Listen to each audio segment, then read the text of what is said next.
Hi, my name is Scott, I'm Tom. I'm also Tom.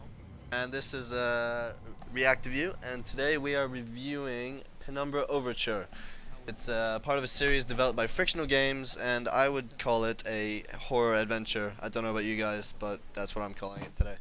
Yeah, I totally agree with that.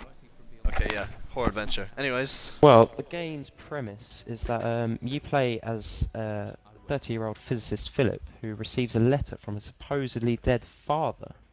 It's got instructions telling him to go to this bank and destroy these documents, but he doesn't actually destroy them. He reads documents and ends up going to Rebel, Greenland Rebel. to find out what happened to his dead father. Sorry. And then, as Tom would say, the shit hits the fan. Yes, I would. The game is from the less well-known genre of the adventure game, which sort of died out around the middle of the 1990s, but they're bringing it back in a new style, I'd say. Remember that game Mist? Um, I like that.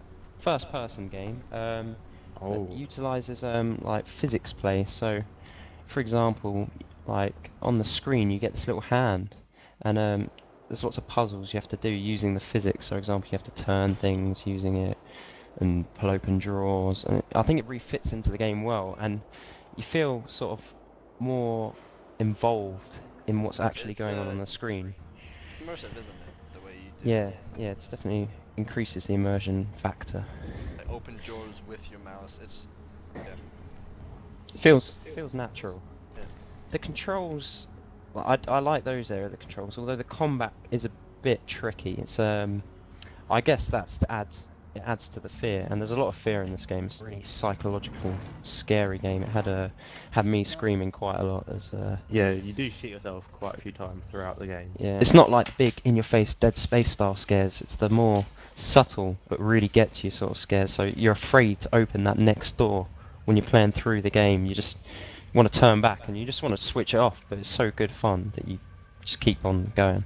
It's quite refreshing, compared to most of the other games on the market right now, which are just, Bang, bang, bang! Shoot this, shoot that. I'm the really god. gory, like Fear 2 and Dead Space. Stuff Yeah, those explodes. can be scary, but it's you get used to it and it's limited, Hmm.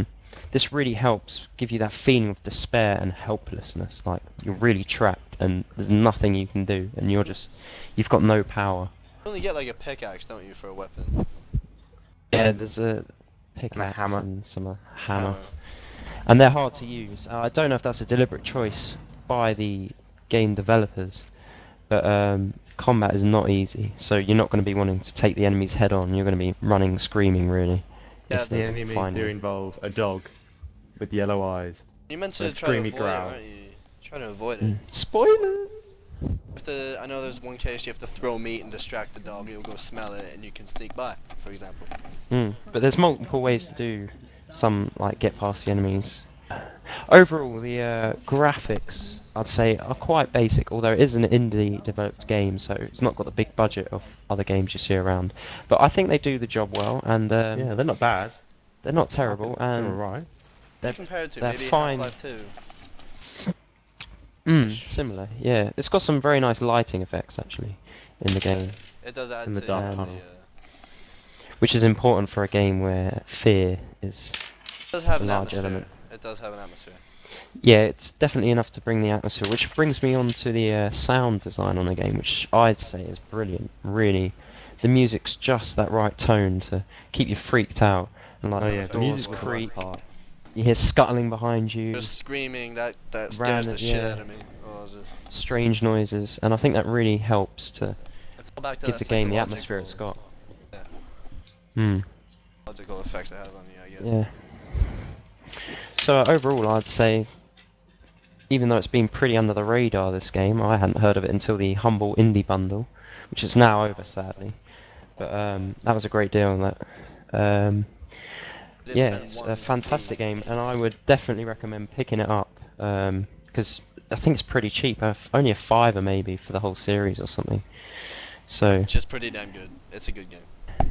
Yeah, if you want a game that scares you, you get a little bit quite a good immersive, good gameplay for what it is. Yeah. This is a good game to get. quite short, but there is obviously the next one in the series, Penumbra Black Plague, which I'm sure will be just as good. I'm in the middle of playing through that now. And yes, it's as pant-wettingly good as the first one so far. Give you another chance to shit yourself. Yeah, You know. have been. Alright, that's about it for this episode of Reactiview. Hope you enjoyed it, and don't forget to rate, comment, and subscribe.